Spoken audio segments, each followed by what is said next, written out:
month ago, I had a dream that my love life had become the subject of a nature documentary. Yeah, it's a little more like a nightmare, I guess, but it sounded a little bit like this. When we first meet our subject, it is here, the commercial wasteland of a suburb of Milwaukee. At the time of our subject's birth, this area was still farmers' fields and dairy farms. Now the landscape has been transformed into a labyrinth of strip malls and coffee shops. And there's our subject right over there, walking into his job at the movie theater. He's an interesting subspecies, actually, a hybrid between a geek and a nerd. Good. He works at the movie theater and he attends the public high school nearby. And even though it is a public high school, he chooses to wear a sport coat or tie every day to school. This plumage sends out a powerful message to the young females, and that is, I'm not quite ready to breathe.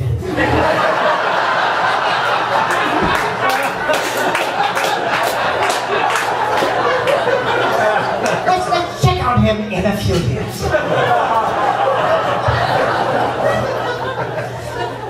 When we next meet our subject, it is here at a house party. It is the second semester of his freshman year, and his virginity hangs about his neck like an albatross. Kind of like a movie everybody has seen, and he hasn't. He has shed the sport coat plumage for something a little closer to normal, but still the females have failed to take notice. Ah, look there. An experienced, aggressive, and fairly intoxicated female from Angel Hall. Even our subject can't screw this one. He approaches, and they retire to a more removed ground. Now, even though this is our subject's first time, he is a remarkably slow lover. That is, if we can consider the 20 minutes it took him to put on the condom as foreplay. And now we can watch as he is about to have his first sexually, and he's done.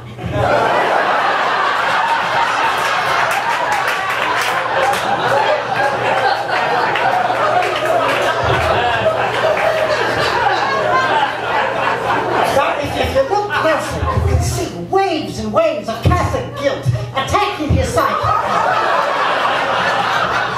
And the young female gets up, looking rather pissed.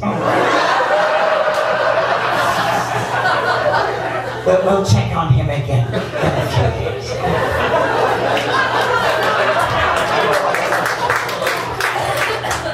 When we next meet our subject, it is here, a quiet little cafe in the country. And he has chosen this spot to perform his courtship on her right over there. Brunette, plumage, bright green eyes, and a laugh more intoxicating than nectar.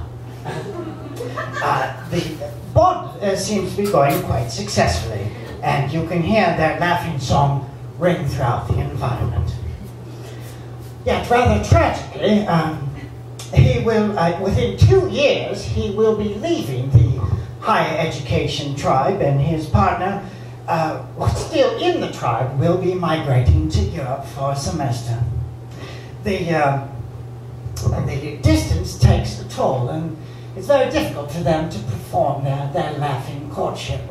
And rather tragically, the bond is broken.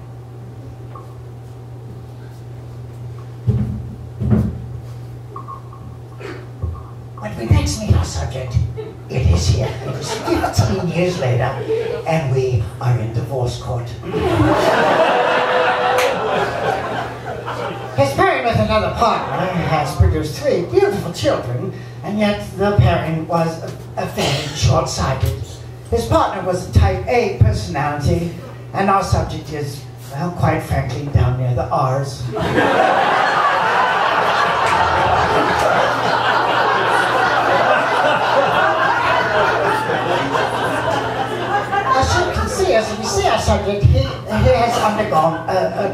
transformation.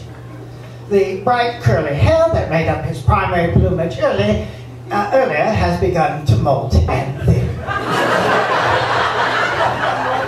And yet the hair growth has picked up rather fervently in his nostrils and eyebrows.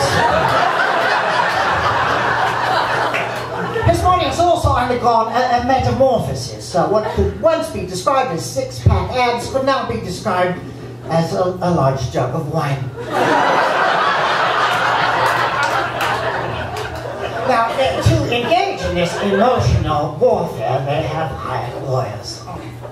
This warfare, this ordeal, takes a great deal out of everyone involved. Yet, emerging from this scuffle, quite and utterly victorious, are the two lawyers. We'll check back on him in about a month. When we next meet our subject, it is here, a nightclub. His comrades have encouraged him to get out a little, and he has now made his way onto the dance floor. He's had a small amount of intoxicating beverages, which has allowed him to attempt some trifling movement. Rather tragically, this garners smiles from the young female suitors, and he interprets this as, "Hey, look, I've still got it." This leads to more intoxicated beverages, and the movement becomes a bit more aggressive and actually quite bizarre. This display fails to attract a mate. Things are at their darkest. Yet, our subject is aided by a technology which can carry his courtship over hundreds and hundreds of miles. And from the distance, a signal returns. It is from the earlier pairing. When we last meet our subject, it is here, a crowded, busy airport. And our subject and his earlier partner are seated right over there. I dare not get any closer for fear of disturbing them, but it seems like things are going quite well. This is a loud and boisterous airport. There are many people about, yet over all of that, I can hear them clearly. They are laughing.